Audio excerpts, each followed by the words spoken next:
উত্তরে হাওয়ার কনকনে আমেজ নিয়ে কলকাতায় এখন শীতের মরশুম চলছে।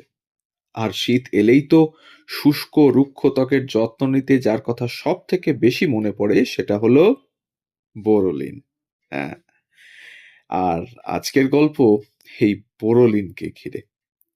আর এই ক্রিমকে ঘিরেই রয়েছে বিভিন্ন বিভিন্ন রকমের আকর্ষণীয় সমস্ত গল্প, সেইগুলোই আজকে শোনাবো আপনাদেরকে। নমস্কার বন্ধুরা, কেমন আছেন সবাই? গল্প যেখানে সত্যি চ্যানেলের আরও একটি নতুন গল্পে আবারও আপনাদের সকলকে স্বাগত জানাই। আবারও মনে করিয়ে দিই, আমাদের চ্যানেলে নতুন হলে অবশ্যই আমাদের চ্যানেলটিকে সাবস্ক্রাইব করে একটু পাশে থাকবেন। বেল আইকনটিকে প্রেস করতে ভুলবেন না, যাতে পরবর্তী গল্প খুব তাড়াতাড়ি আপনাদের কাছে পৌঁছে যায় তার জন্য। আর যদি আমাদের ইনফরমেশনস এতটুকু ভালো লেগে থাকে তাহলে একটা লাইক, একটা কমেন্ট আর একটু শেয়ার করবেন আমাদের গল্পগুলো, যাতে আমরা আরো অনেকের কাছে পৌঁছে যেতে পারি। তাহলে শুনতে থাকুন স্কিপ না করে আমাদের আজকের গল্প।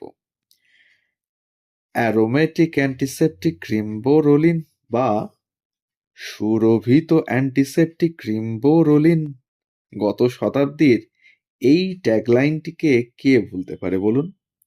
এমন একটি ক্রিম যা শুধুমাত্র বিউটি প্রোডাক্ট হিসেবে পরিচিত নয়, বরং প্রায় প্রাথমিক চিকিৎসার বাক্সে যার উপস্থিতি লক্ষ্য করা যেত।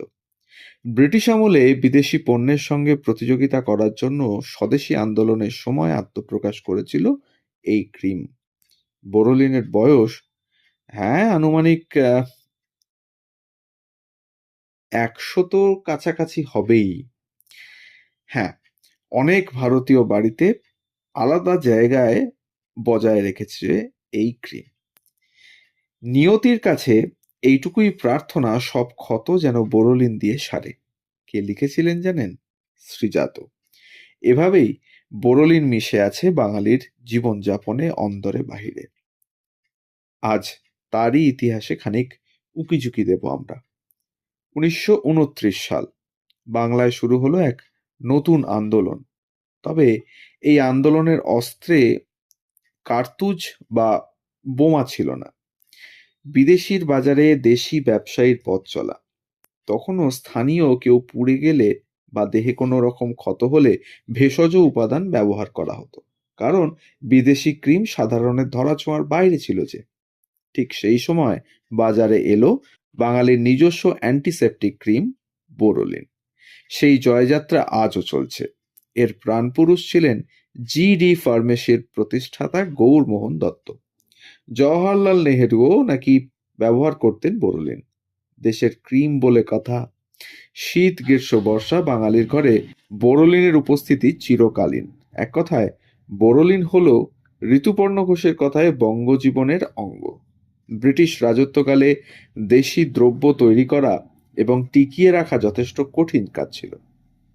এ এক অন্য ধরনের লড়াই, কারণ গৌরমোহন দত্তের জিডি ফার্মেসির বোরোলিন বিদেশি দ্রব্য বর্জন ও দেশি দ্রব্য গ্রহণের আন্দোলনে এক নতুন মাত্রাও যোগ করেছিল। এছাড়া তিনি ছিলেন সেই সময়ের কলকাতার ব্যবসায়ী সমিতির সদস্য। তিনি মনে করতেন বিপ্লব ছাড়াও দেশ স্বাধীন করার জন্য দেশে স্বাধীন ব্যবসায়ীর সংগঠন হওয়া খুব প্রয়োজন, যারা দেশি উপাদান প্রস্তুত করবে এবং বিক্রি করে দেশের আর্থিক উন্নতি ঘটাবে। এই উদ্দেশ্যেই 1929 সাল থেকে সবুজ রঙের টিউবে হাতিমার্কা ক্রিম বোরোলিন আসে বাজারে। প্রথমে ইংরেজরা অনেক চেষ্টা করে বোরোলিনকে বন্ধ করার চেষ্টা করেছিল, পারেনি। আজ জিডি ফার্মেসির কারখানা আছে কলকাতা এবং গাজিয়াবাদে। বর্তমানে এই কোম্পানির প্রধান কর্ণধার গৌরমোহন দত্তের নাতি দেবাশিস দত্ত এই কোম্পানিটি চালান। তার কথায় তাদের কোম্পানি শুধুই অ্যান্টিসেপটিক উপাদান তৈরি করে না, মানুষ তাদের বিশ্বাস করেন, ভালোবাসেন। তারা পরিবেশ পরিষ্কার পরিচ্ছন্ন রাখার জন্য রিসাইকেল করে পুরনো টিউব বা কোট দিয়েই নতুন টিউব তৈরি করেন। তিনি আরও জানান, 1947 সালে দেশ যখন স্বাধীন হয় সেই সময় দেশবাসীকে বিনে পয়সায় বোরোলিন বিতরণ করে স্বাধীনতা দিবস উদযাপন করা হয়েছিল কোম্পানির তরফ থেকে। এই ক্রিম দেশের ক্রিম। বোরোলিন ছাড়াও এখন তৈরি করা হচ্ছে সুথল, এলিন, গ্লোসফট, পেনোরাব ইত্যাদি। বোরোলিন শব্দের প্রথম অংশটি হল বোরো, যা বোরিক পাউডার থেকে উদ্ভূত, যার একটি অ্যান্টিসেপটিক বৈশিষ্ট্য রয়েছে। আর দ্বিতীয় অংশটি হল ওলিন। এই শব্দটি এসেছে ল্যাটিন শব্দ ওলিয়ান থেকে, যার অর্থ তেল। বলা হয়ে থাকে যে সরকারি কোষাগারে ১ টাকাও কখনো এই কোম্পানির কাছে পাওনা ছিল না। ক্রিমটির ফর্মুলা কখনো গোপনও রাখা হয়নি। প্রায় কোম্পানিগুলি তাদের পণ্যের ফর্মুলা গোপন রাখে, যাতে অন্য কেউ এই পণ্য তৈরি করতে না পারে। কিন্তু জিডি ফার্মাসিউটিক্যালস কখনো বোরোলিন তৈরির এই ফর্মুলা গোপন রাখেননি। Boroline antiseptic cream, antiseptic boric acid, astringent এবং সানস্ক্রিন জিঙ্ক অক্সাইড এবং ইমোলিয়েন্ট ল্যানোলিন ব্যবহার করা হয়ে থাকে এটি তৈরি করতে। বোরোলিন কাটা, ঠোঁট ফেটে যাওয়া, রুক্ষ ত্বক এবং সংক্রমণের চিকিৎসায় ব্যবহৃত হয়। মহান বিপণন ব্যবস্থা ছাড়াই এর নিজস্ব পরিচয় তৈরি করেছিল। সেই সময়টা বড় আকারের বিজ্ঞাপনের যুগ নয়। তা সত্ত্বেও বোরোলিন সক্ষম হয়েছিল পণ্য হিসেবে নিজেদের একটি শক্তিশালী পরিচয় প্রতিষ্ঠা করতে। বোরোলিন শীঘ্রই সারা দেশের মানুষের প্রিয় ক্রিম হয়ে ওঠে। স্বাধীনতাপূর্ব ভারতে কাশ্মীরিরা হিমশীতল এবং শুষ্ক ত্বক থেকে মুক্তি পেতে এটি ব্যবহার করত, এবং দক্ষিণ ভারতের লোকেরা তাপ থেকে বাঁচতে এটি ব্যবহার করত।